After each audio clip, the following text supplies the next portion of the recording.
მოგესალმებით. მე ვარ ნინა შონხოფი და ამ ვიდეოში ჩვენ ვისაუბრებთ როგორ არის ჩვენი ცხოვრება ზოგადად დაწყობილი მზის ბიორიტმის მიხედვით. თითოეული დღის განმავლობაში მზე გადის ყველა სახლს და ამის მიხედვით იცვლება მზის ენერგია დედამიწაზე. როდესაც შევხედავთ რუკას, რუკის ზედა მხარე არის აღმოსავლეთი, ქვედა მხარე არის დასავლეთი, სამხრეთი და ჩრდილოეთი გვერდებზე და პირველი სახლიდან მეშვიდე სახლამდე გადის მზე სახლებს, როდესაც არის დღე და მეშვიდე სახლიდან შემდეგ პირველ სახლამდე გადის მზე გზას, როდესაც ჩვენთან არის ღამე და დედამიწის მეორე მხარეს არის შესაბამისად დღე. და აქედან გამომდინარე, როდესაც მზე კონკრეტულ სახლშია, თუ იცით სახლების მნიშვნელობები, შესაბამისად დაინახავთ რამხელა გავლენას ახდენს ჩვენზე ის მზის ენერგია, ანუ მზის ენერგიის ხარისხზე, მზის ენერგიის, ასე ვთქვათ, ბუნებაზე. რამხელა გავლენას ახდენს ის, რომელ სახლშია მზე. და ასევე ამ ვიდეოში მოგიყვებით რომელი დრო რისთვის არის უკეთესი, რომ გამოიყენოთ. მზე, როდესაც ამოდის, ამ დროს იმყოფება პირველი სახლის ზუსტად შუაში, რუკაში და პირველი სახლის შუიდან იწყება მზის ამოსვლის ხაზი. აქედან გამომდინარე, როდესაც მზე არის პირველ სახლში, ჩვენ ვდგებით და სხეულთან დაკავშირებულ აქტივობებს ვასრულებთ. ანუ, როდესაც დილით ვდგებით და ვარჯიშობთ, მაგალითად, დილის გამომხნევებელ ვარჯიშს, რასაც ეძახიან, ეს არის მოძრაობები, რომლებიც ყველაზე კარგია ჩვენი ჯანმრთელობისთვის, რადგანაც მზე არის პირდაპირ პირველ სახლში. შემდეგ გადადის მზე მე-12 სახლში და აი თუ დაკვირვები ხართ, როდესაც მზე მე-12 სახლში გადადის, ეს არის დაახლოებით მზის ამოსვლიდან 1 საათის განმავლობაში. ზამთარში, რა თქმა უნდა, სხვა დროა, ზაფხულში სხვა დროა და ეს არის ის დრო, როდესაც მზის ენერგია ეცემა. ანუ მზე არის ძალიან ქვემოთ, ცოტათი ამოსულია და ეს არის დრო, როდესაც თუ ძალიან ადრე ავდექით, შეიძლება ისევ გვეძინებოდეს. ან როდესაც ვდგებით და მზე არის მე-12 სახლში, უფრო ძნელია ლოგინიდან ადგომა, ვიდრე თუ ადგები მზის ამოსვლისას, ან მზის ამოსვლამდე. ეს გამოცდილება ყველას გვაქვს. აქედან გამომდინარე, ეს არის მაშინ, როდესაც მზე არის მე-12 სახლში.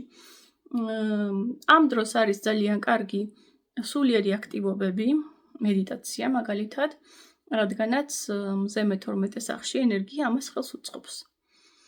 შემდეგ ჩვეულებრივ ადამიანი მიდის სამსახურში და მზე გადადის მე-11 სახლში ამ დროს. მე-11 სახლი, ეს არის სოციუმის სახლი, ეს არის სოციალური კონტაქტების. მივდივართ სამსახურში, გვესალმებით კოლეგებს, შეიძლება რაღაცას უყვებით. აი, მაქსიმალურად კომუნიკაბელური არის ადამიანი, როდესაც მზე არის მე-11 სახლში. შემდეგ გადადის მზე მე-12 სახლში, სადღაც შუა დღისკენ, ანუ ზუსტად შუა დღეს არის მე-12 სახლის შუაში. ამ დროს ჩვენი ენერგია, ცეცხლი ჩვენში არის მაქსიმუმზე, პიკზე. ეს არის დრო, როდესაც უნდა ვივარჯიშოთ, თუ გვინდა რომ კუნთების მასა მოიმატოს. ანუ აი ვარჯიში სხვადასხვა დროს, ჩვენი სხეულისთვის სხვადასხვა ფუნქცია შეიძლება ასრულებდეს. მე-12 სახლში ვარჯიში, ეს არის ვარჯიში, რომელიც კუნთების მასას გვიმატებს. ასევე მივირთმევთ ამ დროს, ვიღებთ საკვებს და ცეცხლი არის მაქსიმალურად აქტიური და აქედან გამომდინარე საჭმლის მომნელებელი სისტემა მაქსიმალურად კარგად ფუნქციონირებს. შემდეგ გადადის უკვე ნაშუა დღეს, გადადის მზე მე-9 სახლში.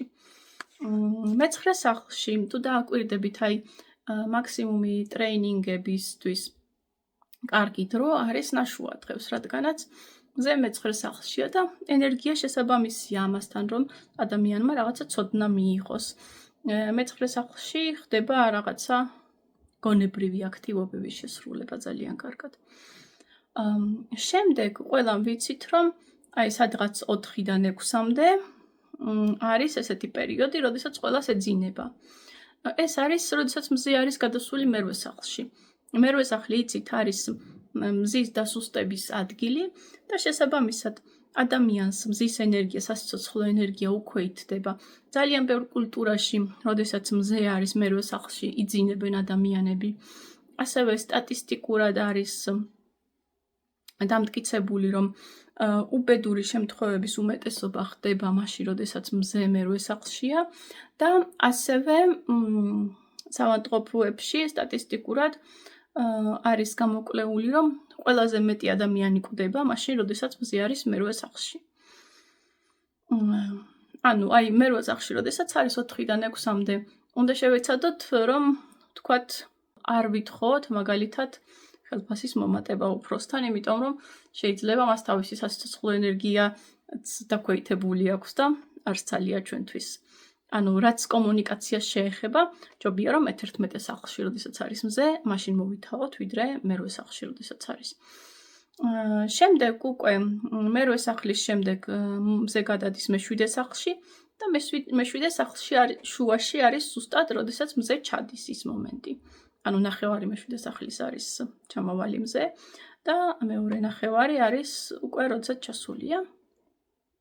ეს არის პერიოდი, როდესაც აი სამსახურის შემდეგ შეიძლება ერთ-ერთზე შეხვდე ვიღაცას, შეხვდე მაგალითად ვიღაცას, ვისაც ხვდები, პარტნიორს, ანუ თქვათ შეყვარებულს. ეს არის მე-7 სახლის დრო. მაქსიმალურად რომანტიული პერიოდად ითვლება, იმიტომ რომ მზე მე-7 სახლში რატო არის მზის ჩასვლა რომანტიული და არა მზის ამოსვლა, ხო? იმიტომ რომ მე-7 სახლს ძირითადად მაინც ვენერა განაგებს, სასტორის სახლია მე-7 სახლი და აქედან გამომდინარე მზის ჩასვლა არის რომანტიული და მზის ამოსვლა მზე არავინ არ იძახის, რომ რომანტიულიაო. შემდეგ უკვე მზის ჩასვლიდან სადღაც 1 საათის მერე გადადის მზე მე-6 სახლში და ეს არის დრო, როდესაც სახლში ბრუნდებით და ვაკეთებთ იმ აქტივობებს, რომლებიც დიდად არ გვეხალისება. შეიძლება ვთქვათ საჭმელს ვამზადებთ, ვალაგებთ ან რაღაცა ესეთი, ბავშვებს გაკვეთილებს ვამზადებინებთ. ანუ მაქსიმალურად მზის ენერგია უწყობს იმას ხელს, რომ მოსაწყენი რაღაცეები გავაკეთოთ. როდესაც ამ ყველაფერს დავამთავრებთ, უკვე მზე გადადის უკვე მე-5 სახლში, სადღაც 8 საათისკენ ესე და ეს არის ის დრო, როდესაც თავისუფალი დრო გვრჩება. გვრჩება ჩვენი ჰობისთვის, გვრჩება თუნდაც ბავშვებთან თამაშისთვის, ვისაც ბავშვები ყავს. ანუ აი მაქსიმალურად სიამოვნება რომ მიიღოს ადამიანმა მე-5 სახლში, როდესაც არის მზე. და შემდეგ უკვე 10 საათისკენ სადღაც გადადის მზე მე-4 სახლში. მე-4 სახლი არის ქვეცნობიერთან კავშირში და აი მე-4 სახლში გვჭირდება მაქსიმალურად მე-4 სახლში ვიღებთ აი ღრმა ძილს, რასაც ქვია. იმიტომ არის რომ იძახიან რომ 10 საათზე უნდა დაიძინო, რომ კარგად გეძინოს, ანუ 12 საათამდე, რასაც მოასწრებ ძილს, ეს არის სხვა ხარისხის და აი 12 საათის შემდეგ 1 საათის განმავლობაში ესეც მე-4 სახლის ძილია. შემდეგ უკვე გადადის მე-3 სახლში მზე და ამ დროს არის უკვე ეს აქტიური ფაზა ძილის, როდესაც ისე ღრმად უკვე ვეღარ ისვენებ. და სადღაც 4 საათისკენ გადადის მზე მეორე სახლში.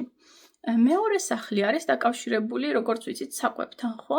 რეალურად ახლა ჩვენ საზოგადოებაში მზის ამოსვლამდე არავინ არ დგება, რომ ჭამოს, მაგრამ სამედიცინო კვლევები დამტკიცებულია, რომ ეს არის დრო, როდესაც სხეული მაქსიმალურად ირგებს ყველაფერს და იყენებს ძალას აღდგენისათვის.